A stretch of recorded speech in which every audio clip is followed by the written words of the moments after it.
처녀막 재생수술을 다루는 유튜브 영상이 한국에 제법 많아. 여전히 한국에도 처녀성을 중시하는 남자들이 어느 정도는 있다는 얘기지. 결혼의 맥락에서 수처녀를 좋아하는 건 남자의 본능일까? 아니면 페미니스트들의 주장처럼 가부장제 문화가 남자들을 세뇌한 것에 불과할까? 레드필의 지도자로 통하던 앤드류 테이트는 1분짜리 이 영상에서 수처녀 선호에 대해 썰을 풀었어. 애매하게 말하기는 했지만 생존과 사냥에 대해 언급한 것으로 보아 진화 심리학 가설로 해석할 수 있지.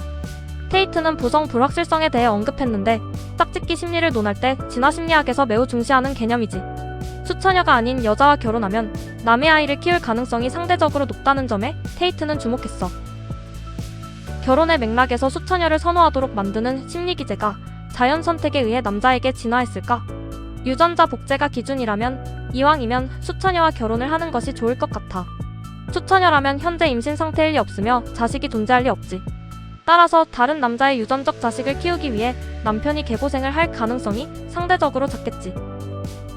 아내가 이미 다른 남자의 아이를 임신한 상태라면 남편이 아내를 당장 임신시킬 수는 없다는 것도 심각한 문제지. 다른 조건들이 비슷하다면 수처녀의 바람기가 작다고 기대할 수 있지. 따라서 남자의 아내가 된 이후에 바람을 피울 가능성도 작겠지. 이런 이유들 때문에 남자가 결혼의 맥락에서 수처녀를 선호하도록 진화했다는 가설이 나름대로 그럴듯하지 않니? 인간의 짝짓기 심리에 대한 논문을 수도 없이 발표한 저명한 진화심리학자 데이비드 버스는 어떻게 생각할까? 1989년에 발표한 논문에서는 남자가 결혼의 맥락에서 수처녀를 선호하도록 진화했다는 가설을 진지하게 고려했어. 그런데 순결을 선호하는 정도가 문화권마다 차이가 매우 심하다는 연구 결과가 나왔어.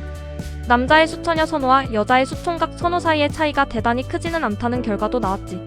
논문에서 제시한 데이터가 수처녀 선호 심리기제 가설을 중간 정도만 지지한다고 데이비드 버스는 결론 내렸어.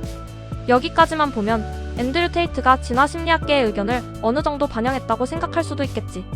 하지만 2019년 논문에서 버스는 1989년 논문의 수처녀 관련 가설에 심각한 문제가 있었다고 자기 반성을 해. 관련 데이터가 그 가설을 약하게만 그리고 일관성 없게만 지지한다고 썼지. 1989년에도 수처녀 선호 심리기제 가설의 가망성을 그리 높게 평가하지 않았는데 2019년에는 훨씬 회의적으로 본 거지. 나도 수처녀 선호 심리기제가 남자에게 진화했다는 가설에 대단히 회의적이야. 왜 그렇게도 회의적이냐고?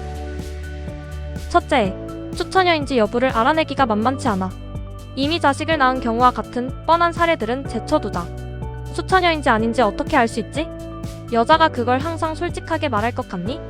처녀막의 존재 여부가 수처녀인지 여부와 상관관계가 꽤나 높아. 원시 사회에는 처녀막 재생 수술이 없었다는 점도 잊지 말라고.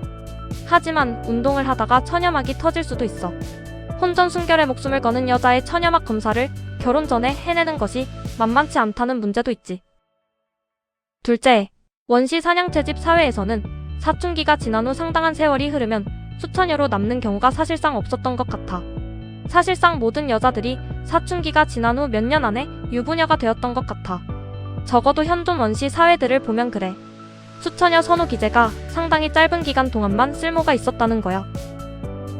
셋째, 수처녀 여부를 판별한 이후에 그 정보의 바탕을 두고 임신 여부를 추정하는 방식보다 임신 여부를 더 직접적으로 판별하는 방식이 훨씬 쓸모가 있어 보여. 섹스를 한 번 할 때 임신할 확률은 그리 높지 않아. 현대 사회의 데이터를 보면 10%에도 훨씬 못 미쳐.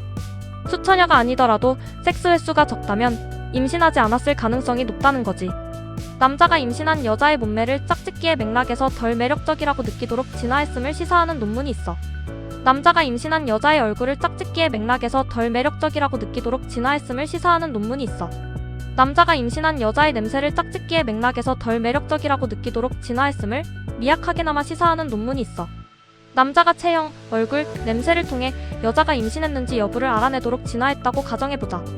그렇다면 수처녀 선호 기제가 임신과 관련하여 추가적으로 남자의 번식에 주는 이득이 상당히 작을 것 같아. 넷째, 바람기 자체를 평가하는 것이 처녀의 확률을 평가한 이후에 바람기를 추론해내는 방식보다 훨씬 나아 보여. 남자는 여러 가지 방식으로 여자의 바람기를 추정해 볼 수 있어. 여기에서는 바디 카운트, 즉 어떤 여자가 몇 명의 남자와 잤는지에 대한 정보에 대해서만 생각해보자. 처녀성 여부만 따지면 바디 카운트 1부터 무한대까지가 처녀 아님으로 뭉개지기에 정보 처리가 너무 거칠다는 문제가 있어. 결혼의 맥락에서 남자가 바람기 적은 여자를 선호하도록 진화했다면 수처녀 선호가 추가적으로 무슨 이득을 줄 수 있지? 다섯째, 수처녀 선호 경향은 문화권마다 편차가 너무나도 커. 어떤 문화권에서는 대단히 중시하지만 어떤 문화권에서는 사실상 무시해. 인류 보편성을 보인다고 해서 진화한 심리기제의 확실한 증거는 아니야. 어쨌든 진화한 심리기제가 인류 보편성으로 이어지는 경향은 있지. 수처녀 선호 기제가 남자에게 진화했다는 가설에 내가 왜 대단히 회의적인지 이제 감이 잡히지?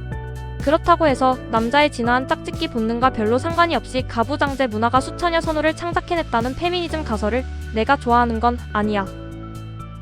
바람기 적은 여자를 남자가 결혼의 맥락에서 선호하도록 진화했다는 가설도 페미니스트들은 아주 싫어해.